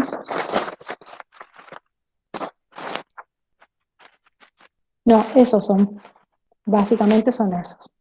A estos que están acá yo les agregué el de la no confiscatoriedad y el de la irretroactividad. O sea, siempre tiene que haber una ley antes, que era el hecho. Yo, ¿qué está pasando ahora? Y veía, no sé si escucharon algo respecto de que se quiere establecer o crear a nivel nacional un impuesto que grave las grandes fortunas. Sí, estaba leyendo la cuestión y bueno, ya salieron a decir que si llegara a sancionarse ese impuesto, ya antes de que se dicte, antes de que se presente el proyecto, ya es inconstitucional. Hay que ver, ¿no es cierto?, los pormenores, qué es lo que regula el impuesto, pero de crearse ese impuesto a las grandes fortunas, no puede gravar fortunas que están establecidas o creadas o consolidadas antes de la sanción de la ley que lo cree, ¿se entiende? O sea, puede regir para el futuro, porque las leyes rigen para el futuro. De ninguna manera se puede crear un impuesto retroactivo, nunca. ¿Está? Porque sería inconstitucional. ¿Quedó claro eso? ¿Quedó claro el tema de los principios constitucionales? Y es súper importante esto de los principios constitucionales de la tributación, porque si yo tengo claro esto, puedo, además de defender, ¿no es cierto?, mis derechos, ¿cuál sería el poder o el órgano del Estado que va a controlar esto? Relacionado, ¿no es cierto?, con lo que venimos viendo, con lo que vimos las clases anteriores. A ver, el Poder Judicial. Sí. El Poder Judicial, profesora. Muy bien, a través del control de constitucionalidad, ¿no es cierto? ¿Qué es lo que va a controlar el Poder Judicial? El Poder Judicial va a controlar que ese tributo no viole estos principios, ¿sí? Que no viole el principio de legalidad, de realidad, que no sea irrazonable, que no sea arbitrario, que no viole el principio de finalidad fiscal. El Poder Judicial no va a entrar a controlar la oportunidad o conveniencia de la creación del impuesto, ¿sí? Porque eso es una facultad exclusiva del gobierno, ¿sí? Es un acto de gobierno o es un acto discrecional, que después cuando lleguemos al administrativo vamos a ver. Es una facultad gubernativa. La oportunidad o conveniencia del establecimiento de un impuesto, la necesidad de crearlo para satisfacer tal o cual necesidad, es una decisión política, ¿sí? El Poder Judicial no puede entrar a controlar, y esto está relacionado con el control de constitucionalidad que vimos antes. O sea, no puede entrar a controlar la constitucionalidad, la oportunidad o conveniencia, la necesidad de establecimiento del impuesto, porque es una decisión política, ¿sí? Lo que sí va a controlar el Poder Judicial es que no se vulneren estos principios constitucionales de la tributación, ¿sí? ¿Qué pasa, por ejemplo, y es uno de los casos que ahora van a tratar en el práctico, cuando es el Poder Ejecutivo, el que quiere establecer un impuesto, ¿sí? ¿Qué principio estaría violando ahí si se quiere establecer un impuesto por el Poder Ejecutivo? El de legalidad. Perfecto. Porque tiene que salir por una ley. Así es. En el año 2008, no sé si se van a acordar ustedes, son muy chiquitos, pero por ahí hay alguno que lo haya leído. Se estableció un conflicto se presentó una situación que dio lugar a millones de planteos de inconstitucionalidad ante la justicia con el tema de las retenciones que se querían establecer a la exportación a la soja, ¿sí? No sé si alguno recuerda eso, la famosa resolución 125 del año 2008, a través de la cual el Poder Ejecutivo, uno de los ministerios del Poder Ejecutivo quería establecer un impuesto, una retención móvil a la exportación a la soja. Obviamente que esto se planteó la inconstitucionalidad en muchísimos tribunales y se hizo lugar por todo el sector agropecuario, digamos. ¿Sí? Ese sería un ejemplo de violación del principio de legalidad, porque nunca un impuesto puede estar establecido por un decreto, por ejemplo, o por una resolución ministerial. ¿Está? Y a ver si yo traje como ejemplo para mostrarles, a ver si alguno escuchó algo a nivel local acerca de esto. Sí, profesora. ¿Qué escucharon? A nivel municipal, Uh-huh. cayó la Ordenanza General Tributaria Impositiva, o sea, cayó es una forma vulgar de decir, fue declarada inconstitucional, sería, Uh-huh. Y bueno, con esa ordenanza se planifica el presupuesto municipal. Perfecto. Uh-huh. Así y bueno, es. eso es lo que se denominó el impuestazo por la sociedad que estaba en desacuerdo, la denominó el impuestazo. Y bueno, perfecto, perfecto. Así fue, justamente el juzgado donde yo trabajo fue el que declaró la inconstitucionalidad de la ordenanza, ¿sí? Y yo les traje acá para compartir algunas de las partecitas que me parecieron atinentes a lo que estamos hablando de la sentencia que declaró la inconstitucionalidad, porque acá, a ver, los vecinos que reclaman de que justamente lo llaman impuestazo por el monto, por el excesivo monto que ahora esa ordenanza, esa ordenanza estableció el pago del impuesto inmobiliario a niveles o sumas totalmente excesivas a las que se estaban pagando, ¿sí? Pero ¿qué fue lo que se planteó? En principio, si uno lo mira desde el punto de vista constitucional, ¿se habría violado el principio de legalidad? ¿Qué creen ustedes? No, ¿Por qué? porque surgió del Consejo Municipal, o sea, fue aprobado por el grupo de concejales que Pero, sesionaron y que, o sea, la ley se aprobó legalmente, la ordenanza. En principio sí, pero Sí. el fundamento, en principio sí, les explico por qué. Acá fue un concejal el que planteó la inconstitucionalidad de la ordenanza, ¿sí? El concejal que fue Fabricio Volati se presentó como concejal, ¿no es cierto?, planteando la inconstitucionalidad de la ordenanza, pero en su planteo de inconstitucionalidad, él no estaba cuestionando el monto que establece el nuevo impuesto, sino que justamente él lo que está cuestionando es la legalidad, no porque no haya sido sancionado por el órgano que debía hacerlo, que es el Consejo Municipal, que en este caso es el Poder Legislativo Municipal, que no se siguió el procedimiento correcto que debe seguirse para el dictado de una ordenanza. Entonces, la Sala Primera de la Cámara No Contencioso Administrativo declaró la inconstitucionalidad de la ordenanza por considerar que se estaba vulnerando el principio de legalidad, ¿sí? Pero no porque, porque la ordenanza no haya sido dictada por el Consejo, sino porque no se siguió el procedimiento que prevé la Constitución y la Carta Orgánica Municipal para el dictado de la ordenanza. ¿Está? Pero específicamente, ¿qué O era, sea que el profesora? principio de El número legalidad de... puede verse vulnerado no solamente porque no lo dicte o porque no cree el impuesto el órgano competente, sino que por otras cuestiones formales también se puede vulnerar el principio de legalidad. ¿Está? En este caso en particular fue porque cuando se sancionó la ordenanza no se siguió el procedimiento. ¿Sí? Yo les voy a compartir, a ver si puedo, ¿se ve ahí? ¿Se ve lo que estoy compartiendo? Todavía no. Todavía No, no, vale. A ver, un segundito. Ahí está, ventanita.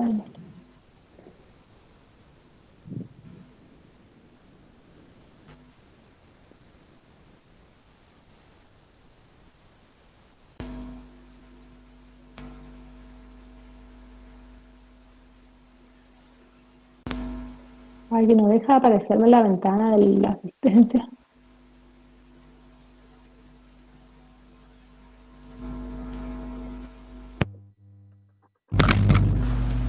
A ver ahí. ¿Ahí se ve? no, profe. Ahí está. ¿Se ve ahí? Sí, ahora Ahí sí. está, vale.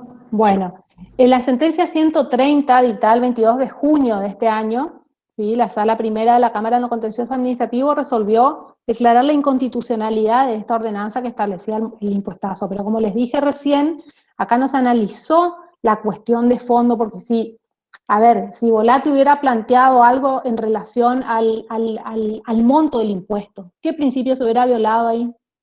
¿El de legalidad o cuál otro?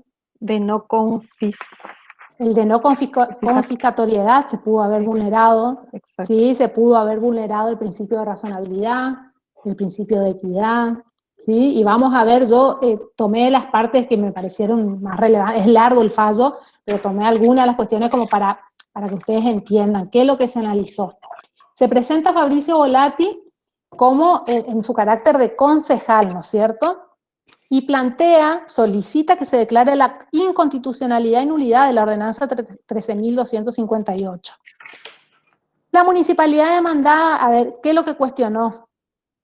Dice, el actor no cuestionó el quantum, o sea, el monto del incremento del impuesto inmobiliario, de la tasa retributiva de servicios o de cualquier otra imposición de naturaleza tributaria o administrativa.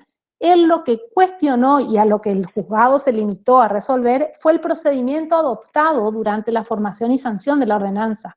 Es decir, él lo que planteaba es que no se habían cumplido los requisitos mínimos e indispensables que condicionan la creación del impuesto conforme las normas y principios constitucionales, la Carta Orgánica Municipal y el Reglamento Interno del Consejo Municipal.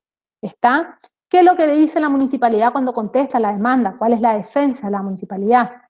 Ellos dicen que la revaluación, o sea, el aumento del valor fiscal de los inmuebles, o sea, ellos revaluaron y hicieron una nueva evaluación del monto del valor fiscal de los inmuebles objeto de la acción, Dice, por la pertinente recategorización a una superior y por consiguiente la suba del impuesto inmobiliario y tasa retributiva de servicios, cuya base imponible es el valor fiscal, entonces por eso el nuevo impuesto creado no era inconstitucional. O sea, es lo que dice, la municipalidad lo que dice es que el aumento del monto del impuesto se debió a la nueva valuación fiscal o recategorización de los inmuebles. Y él alega, ¿no es cierto?, que es facultad del municipio actualizar el impuesto inmobiliario tomando como base los incrementos de precios en el valor venal del inmueble, en la construcción y en las obras.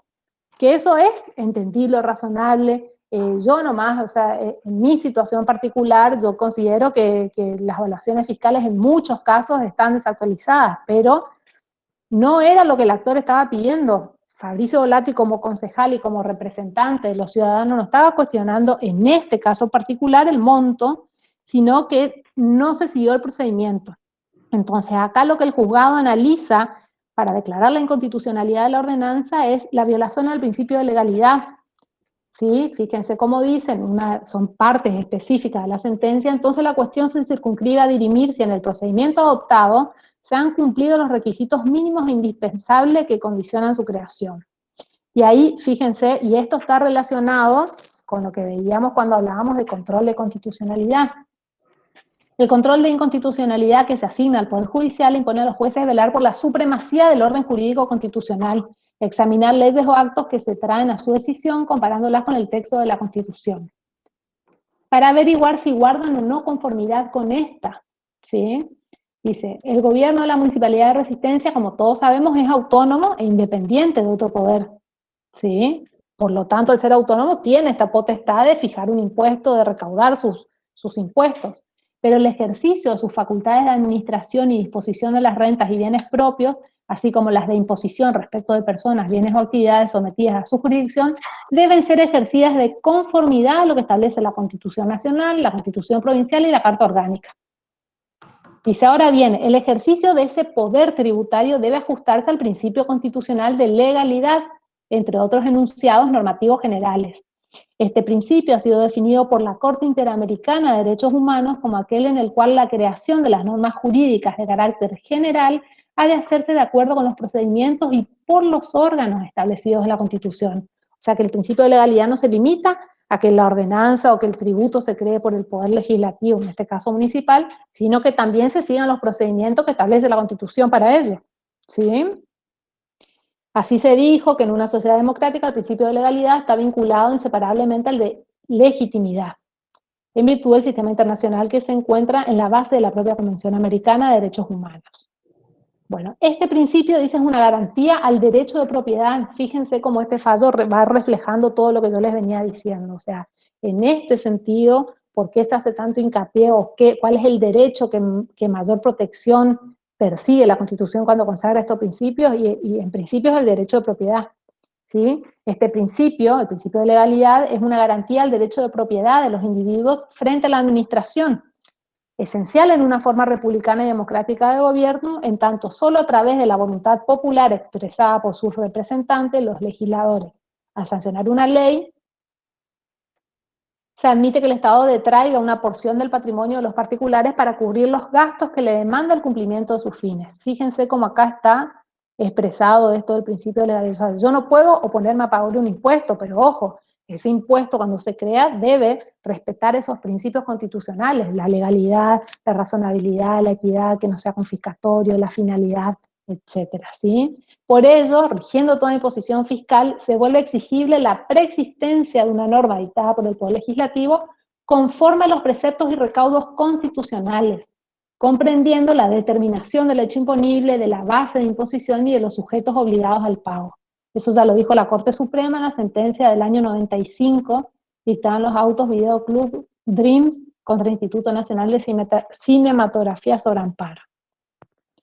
Bueno, ¿qué dicen los jueces? De la secuencia expuesta, fácilmente se advierte la violación manifiesta e ilegítima de los procedimientos formales previstos para la sanción de la ordenanza en trato. Bueno, y ahí se entra a analizar por qué se violó el procedimiento, que tuvo que ver con una cuestión de procedimiento, valga la redundancia, porque no se hizo una votación en particular del proyecto, ¿sí? Es súper extenso el fallo, analiza bien todos los artículos de la Constitución y de la ordenanza, de la Carta Orgánica, perdón, que establece el procedimiento para el dictado de una ordenanza, y concluyen, advierten o verifican que en realidad lo que se violó fue el procedimiento, por eso en consecuencia se vulneró el principio de legalidad. Y en consecuencia, ¿qué resolvió la Sala Primera de la Cámara de Contencioso Administrativo? Hacer lugar a la acción de amparo promovida por Volati y declaró la inconstitucionalidad de la ordenanza. ¿Está? Actualmente la causa fue apelada, digamos, a través de un recurso extraordinario que planteó la municipalidad y se encuentra en el Superior Tribunal de Justicia, que todavía no lo resolvió. ¿Se entendió? Este sería un claro ejemplo de vulneración al principio constitucional de legalidad. ¿Está? Sí, profesor. ¿Quedó claro? Ahora, ¿qué pasa si, bueno, ahora se está planteando, se me hizo ver en el diario de hoy, en un grupo de WhatsApp compartieron una noticia a uno de los diarios de que el Consejo Municipal había derogado ya la ordenanza, pero no les quiero asegurar ni compartir nada porque no encontré que sea verdad esa noticia. Pero si por ahí encuentran algo, para la próxima clase lo vemos. ¿Sí? Ahora, ¿qué pasa? Supongamos ya se declaró la inconstitucionalidad, la ordenanza no siguió el procedimiento que establecen las normas, entonces violó el principio de legalidad. ¿Qué pasa si mañana, o sea, se deroga esta ordenanza y se dicta una nueva, con todos los procedimientos que prevé la Constitución, la Carta Orgánica, etcétera? ¿Qué creen ustedes? ¿Es válido? ¿Se puede hacer eso? ¿Podría el Consejo Municipal aprobar una nueva ordenanza cumpliendo sí con los pasos y los requisitos que establecen las normas? Sí, podría hacerlo. Ahora, yo, ya particular como ciudadana, podría llegar a cuestionar por vulneración de otro de los principios constitucionales de la tributación a la nueva ordenanza si ella fuera confiscatoria, por ejemplo, de mi patrimonio, si estableciera una excesiva suma de dinero que yo tenga que pagar por el impuesto, yo podría llegar a plantear también la inconstitucionalidad, no por violación específica del principio de legalidad, sino por otro, ¿sí? La no confiscatoriedad, la arbitrariedad o falta de razonabilidad, etc. ¿Está? Vale. Sí. En el Chaco día por día salió que la concejal Celada confirmó la derogación de la Ordenanza General Impositiva Tributaria. En paralelo se aprobó una normativa que reduce el valor en un 50%. Ay, no te escuché, se cortó un poquito. ¿Cómo?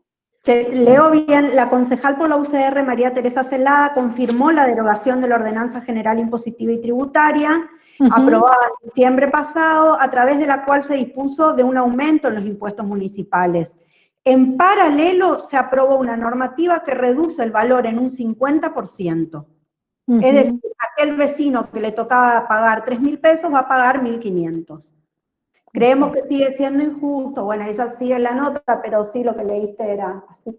Se me hizo ver en algún lado, pero antes de la clase estuve buscando y no encontré, por eso no les quería asegurar. Pero es importante, y con esto vuelvo a lo que hablábamos, creo, la primera clase, la importancia que tiene nuestra materia en todas estas cuestiones. ¿Sí? Fíjense ustedes lo importante, cómo ustedes pueden defender su derecho o cuestionar un impuesto que consideran excesivo o inconstitucional o lo que sea, teniendo estas herramientas. ¿Sí? Es muy importante que manejemos estas cuestiones, no como abogados o contadores, sino como ciudadanos. ¿Está? De hecho, a raíz de esta declaración de inconstitucionalidad, que la gente no sabía por ahí el fondo de la cuestión o por qué se había declarado inconstitucional, es más, la mayoría de la gente por ahí creía que era por la cuestión del monto, y ahora nos llueven acciones de amparo en la sala porque creen que a todas se va a declarar la inconstitucionalidad. Bueno, ahora ya se derogó, ¿sí? Pero habrá que ver si esta nueva ordenanza que saquen creando este nuevo impuesto y estos nuevos montos, si llegara a afectar la particular situación de cada uno, se podría llegar a plantear. Por eso yo les decía hace un rato que interesa o se tiene que tener en cuenta la particular situación de cada contribuyente y el patrimonio del mismo. ¿Está? Y para finalizar, sí. Disculpe, ¿y el organismo podría disponer, si no hubiera habido esta ley que anunció la que nos leyó la profesora de la nueva ordenanza, ¿podría haber prorrogado la anterior? No, porque se declaró inconstitucional. Y No, la yo no le hablo de la de diciembre del 19, sino la del diciembre del 18. ¿Entiende? La que estaba antes que salga, que se apruebe esa ordenanza, ¿podría haber prorrogado? Sí.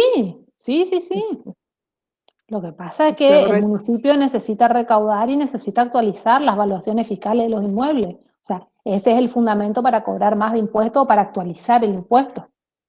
Pero también, bueno, eso me llama la atención también lo que dice la demanda, se refieren a los impuestos inmobiliarios, pero todos los tributos municipales aumentaron con respecto al año pasado, no solamente los inmobiliarios. Sí, y bueno, el fundamento es ese. Sí. O sea, entonces, si cada uno nos sintiéramos particularmente agraviados, podríamos llegar a plantear una acción judicial. Pero yo leí un ejemplo nomás, no creo que se refiera solamente al impuesto inmobiliario. Me parece que es más amplio, lo que pasa que la nota está un poco más reducida. Sí, por eso cuando ustedes vean alguna nota o algo relativo a alguna cuestión que estemos estudiando, siempre traten de ir a las fuentes o de última, pregúntenos a nosotros de dónde se puede sacar o lo conseguimos nosotros. ¿Sí? Había algo importante que yo le estaba por decir. Otra cuestión importante para que ustedes vean acá cómo todo lo que vamos viendo se va relacionando con lo que ya vimos antes y así ya cuando lleguemos a la bolilla 14 van a ver que lo que vemos ahí se va a relacionar con lo que vimos en la 1. Específicamente acá fácilmente podemos relacionar esto de la ordenanza con el control de constitucionalidad. ¿Qué efectos tuvo la declaración de inconstitucionalidad que hizo la Sala Primera? ¿Se acuerdan cuando veíamos que había distintos tipos de control y que de control de constitucionalidad y que los efectos podían ser interpartes o generales? Fíjense lo importante que es esto. En un planteo de inconstitucionalidad la regla es que los efectos son entre las partes, pero acá el que planteó la acción de amparo fue un concejal en representación de toda la sociedad. Entonces el efecto de la declaración de inconstitucionalidad, a lo que se suma que la inconstitucionalidad fue por vicio en el procedimiento, se le asignó efectos generales a la declaración de inconstitucionalidad. ¿Está? Si yo, Valeria Turtola, me hubiera ido a plantear la inconstitucionalidad porque a mí el impuesto afecta, es confiscatorio y afecta una parte importante de mi patrimonio, y el juez me hace lugar a la declaración de inconstitucionalidad, esa declaración de inconstitucionalidad, ¿para quién va a producir efecto? Para usted. Solamente para mí. O sea, si a Alejandra o a Karin o a Rocío o a vos, Gabriela, te afecta, vas a tener que ir vos particularmente y plantear vos la acción de amparo solicitando la declaración de inconstitucionalidad. ¿Está? En este caso en particular, el efecto fue amplio, aunque todavía no lo resolvió el Superior Tribunal de Justicia, por el vicio que afectó a este acto legal, que fue un vicio en el procedimiento, vicio al principio de legalidad, y porque el actor, el que promovió la acción, estaba legitimado en su carácter de concejal para representar a toda la sociedad. No lo hizo él a título personal. ¿Se entiende? Sí, profesora, ¿y por qué la justicia toma la presentación que hace el concejal? Porque hubieron vecinos también que hicieron una presentación y esa no tuvo el mismo resultado que... ¿Por qué la justicia atiende la del concejal? Porque en mi juzgado se planteó esa. Yo la verdad que desconozco y por eso te decía que ahora, por ejemplo, la semana pasada ingresaron 6 acciones de amparos nuevas con un montón de actores, ¿sí? Pero todavía recién se le está dando trámite. Yo desconozco porque dicen que hay muchas de estas acciones de amparo por todos los juzgados. Claro, ¿sí? Yo por lo que leo en los medios pensé que los vecinos también habían presentado ya con... Y seguramente lo presentaron, pero no en mi tribunal, no en mi juzgado. ¿Sí? Acá los efectos o la importancia de este fallo tiene que ver porque produce efectos para todo. Es distinto el caso de determinados ciudadanos que hayan presentado en forma particular el planteo de inconstitucionalidad, porque en ese caso, si el juez le hace lugar, le va a producir efectos solo a ellos. ¿Se entiende? Acá fue tan resonante el caso y tan importante, y los efectos se extendió a toda la sociedad porque el que lo planteó fue un concejal en representación de toda la sociedad. ¿Está? Sí, sí. Entonces, fíjense ustedes cómo se va relacionando todo, o sea, o día a día van a surgir noticias o cuestiones de la vida cotidiana que van a estar relacionadas, era lo que yo les decía al principio cuando empezábamos la materia, siempre va a haber algo que ustedes van a ver que se relaciona con lo que nosotros damos acá. ¿Está? Y por último, así que por ahí, si cualquier cosa, noticia o algo que tenga que ver con nuestra materia, lo plantean, lo hablamos, o sea, siempre va a estar relacionado con algo de nuestra materia. Y por último, para terminar la clase teórica, el programa nos pide que hablemos del presupuesto, que el presupuesto no es otra cosa que la programación de los gastos que va a realizar el gobierno, ¿sí? Yo necesito tener un presupuesto de los gastos que voy a tener y en base a eso saber con qué ingresos cuento para poder afrontar esos gastos que tengo. Por eso es necesario tener un presupuesto, ¿sí? Es así como nosotros cotidianamente en nuestra casa hacemos las cuentas y vemos, y cuando cobro veo qué pago. Bueno, lo mismo ocurre con el gobierno, ¿sí? Por eso el artículo 75, inciso 8, establece que también es una facultad del Congreso de la Nación establecer la ley o dictar la ley de presupuesto, ¿sí? Como dice el artículo 8, a ver si está acá. Bueno, y hoy es 1 de septiembre, ¿vale? Mira. No leí si presentaron o no hoy. La verdad que eso sí que no me dio el tiempo. La verdad que no. No vi noticias.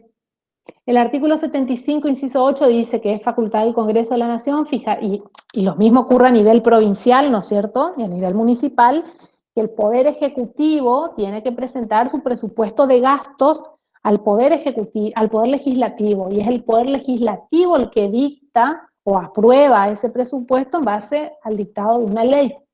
Dice el artículo 75, inciso 8, que es facultad del Congreso de la Nación fijar anualmente, conforme a las pautas establecidas en el tercer párrafo del inciso 2 de este artículo, el presupuesto general de gastos y cálculos de recursos de la Administración Nacional en base al Programa General de Gobierno y al Plan de Inversiones Públicas, y aprobar o desechar la cuenta de inversión. El artículo 6, cuando habla del jefe de gabinete, dice que es el jefe de gabinete el que tiene que presentar el proyecto de ley de presupuesto, ¿sí? Dice en el inciso 6 que es facultad del jefe de gabinete enviar al Congreso los proyectos de ley de ministerios y de presupuesto nacional previo tratamiento en un acuerdo de gabinete y aprobación del Poder Ejecutivo, ¿sí? Y fíjense lo que dice, el presupuesto debe presentarse el día 1 de septiembre de cada año, ¿sí? Yo creo que están muy ocupados con el tema ahora de la reforma judicial, por eso no sé, ni se habló, ni sé si se presentó el proyecto de ley de presupuesto. Bueno, el presupuesto debe presentarse el día 1 de septiembre de cada año, los proyectos de presupuesto de ingresos y gastos clasificados. Este proyecto de ley de presupuesto que presenta el jefe de gabinete al Poder Legislativo para su tratamiento y aprobación, no es que se le ocurre un día al jefe de gabinete ir y presentar el proyecto, o que va el 1 de septiembre y presenta el proyecto, no. Esto es consecuencia, va a ser el resultado de todo un análisis previo por las distintas áreas del Poder Ejecutivo, por el propio Poder Judicial, porque el Poder Judicial, por más de que debería ser uno de los poderes más independientes, presupuestariamente dependemos de la ley de presupuesto y o sea, el Poder Judicial presenta también su proyecto de presupuesto para el movimiento, para su funcionamiento, digamos, pero es el Poder Legislativo quien lo aprueba finalmente, ¿sí?